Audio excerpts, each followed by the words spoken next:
Hi Jhansi, எப்படி பொரிந்த சுவரை சரி செய்வது? ஹாய் ஃப்ரெண்ட்ஸ், மழை காரணமாகவோ அல்லது வேறு காரணமாகவோ உள்புற சுவரோ அல்லது வெளிப்புற சுவரோ பொரிஞ்சிருச்சு அப்படின்னா அதை எப்படி சரி பண்ணுறது அப்படிங்கிறது தான் இந்த வீடியோவில் நான் காட்டுறேன். ஃபர்ஸ்ட் டைம் ஆஸ்க் ஜான்சியை பார்க்குறவங்க சப்ஸ்கிரைப் பண்ணி ஃபாலோ பண்ணுங்கள்.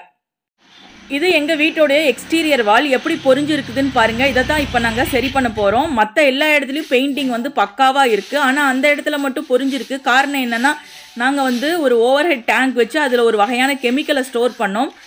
அந்த டேங்கில் ஏற்பட்ட லீக்கேஜ் காரணமாக அப்படியே அந்த கெமிக்கல் வடிஞ்சதுனால அந்த இடம் மட்டும் பொரிஞ்சு போயிடுச்சு. இந்த மாதிரி ஒவ்வொருத்தருக்கும் இந்த பிரச்சனை இருக்கும், பல காரணங்களால் இருக்கும்.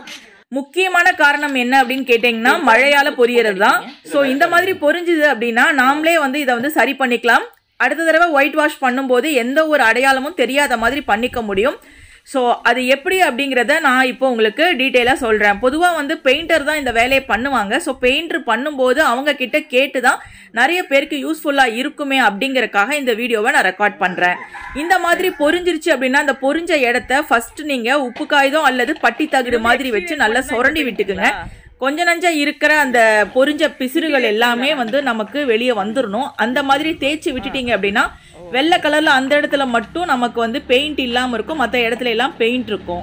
ஸோ அந்த மாதிரி வர்ற வரைக்கும் நல்லா க்ளீன் பண்ணிவிட்டு அதுக்கப்புறம் இப்போ ஒரு லிக்விடு கலக்கியிருக்காங்க பாருங்கள். அந்த லிக்விட் என்னன்னு நான் உங்களுக்கு சொல்கிறேன்.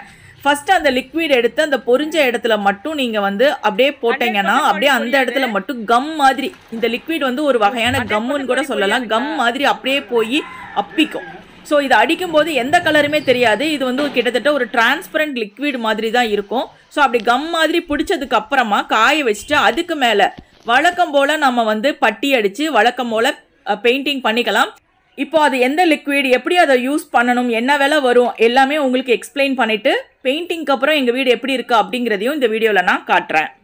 இப்போது 3 லிட்டரு ஆரஞ்சு கலர் மூடி போட்ட பாட்டில் இருக்குது பாருங்கள், அதுதான் நாங்கள் வாங்கி பெயிண்ட் பண்ணியிருக்கோம்.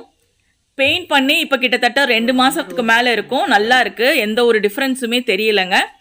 வழக்கம் போல் நம்ம பெயிண்ட் அடிக்கிற மாதிரியே அதை அப்படியே எடுத்து அது மேலே அடிச்சுட்டு அதுக்கப்புறமா நம்ம ப்ரைமர் அடித்து அடிக்கலாம், இல்லை டைரெக்டாக கூட பெயிண்ட் அடிக்கலாம். அதுக்காக தான் இங்கே ப்ரைமரும் எடுத்து வச்சுருக்காங்க. இப்போது இதை நான் க்ளோஸ்அப்பில் காட்டுறேன் பாருங்கள். இது பார்த்தீங்கன்னா டாக்டர் ஃபிக்ஸிட் அப்படிங்கிற பிராண்டில் வரக்கூடிய 301 பெடிக்ரீட் URP அப்படிங்கிற பெயிண்ட்டு. இது 1 கிலோவோட விலை பார்த்தீங்கன்னா 300க்கு மேலே வருது. 355 அப்படின்னு சொல்லிட்டு போட்டிருக்காங்க.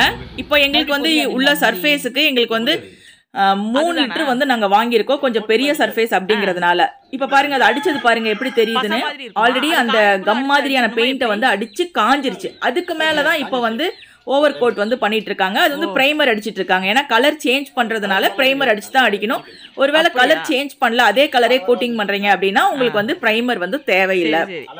இதை எப்படி நீங்க யூஸ் பண்ணணும் அப்படின்னா, அப்படியே எடுத்து நல்லா ஒரு மிக்சிங் பண்ணிட்டு ஒரு பிரஷ் எடுத்து அடிச்சிங்கன்னா போதும். ஒருவேளை உங்க வீட்டில் பொரிஞ்சிருக்கு அப்படின்னா நெக்ஸ்ட் பெயிண்ட் பண்ற வரைக்கும் இன்னும் கூடுதலா பொரியாம இருக்கணும் இல்லையா? அதுக்காக நீங்க என்ன பண்ணணும்னா, இதே மாதிரி உப்பு காகிதம் போட்டு நல்லா தேய்ச்சிட்டு பட்டி தகடு போட்டு எல்லாம் அந்த பிசிறுகள்லாம் எடுத்துட்டு அதுக்கப்புறமா இந்த டாக்டர் ஃபிக்ஸிட் பெயிண்ட்டை எடுத்து நீங்கள் அப்படியே ப்ரஷ்ல ஒரு கோட் பண்ணிருங்க. நல்லா காய விட்டதுக்கு அப்புறம் இன்னொரு கோட்டும் பண்ணிருங்க. காஞ்சிரும். காஞ்சதுக்கு அப்புறம் உங்களுக்கு எந்த கலருமே தெரியாது, ஏன்னா அது டிரான்ஸ்பரண்டா தான் இருக்கும். அந்த பொரிஞ்ச சுவர் என்ன கலர்ல இருக்கோ அதே கலர் தான் தெரியும்.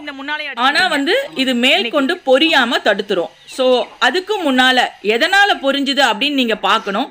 பொரிஞ்சது மழை தண்ணியார அப்படின்னா இது நல்லாவே உங்களுக்கு கேட்கும். அல்லது உள்ள ஏதாவது pipe leakage, water line leakage அப்படின்னா ஃபர்ஸ்ட் அதை சரி செஞ்சுட்டு அதுக்கப்புறமா இந்த ட்ரீட்மெண்ட்டை நீங்கள் ஸ்டார்ட் பண்ணலாம்.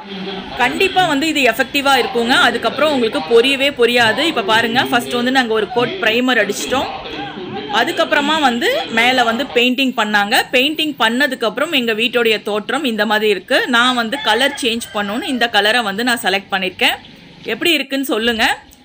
வீடியோ பிடிச்சா லைக் பண்ணுங்கள், ஷேர் பண்ணுங்கள், சப்ஸ்கிரைப் பண்ணுங்கள், ஃபாலோ பண்ணுங்கள். தேங்க்யூ.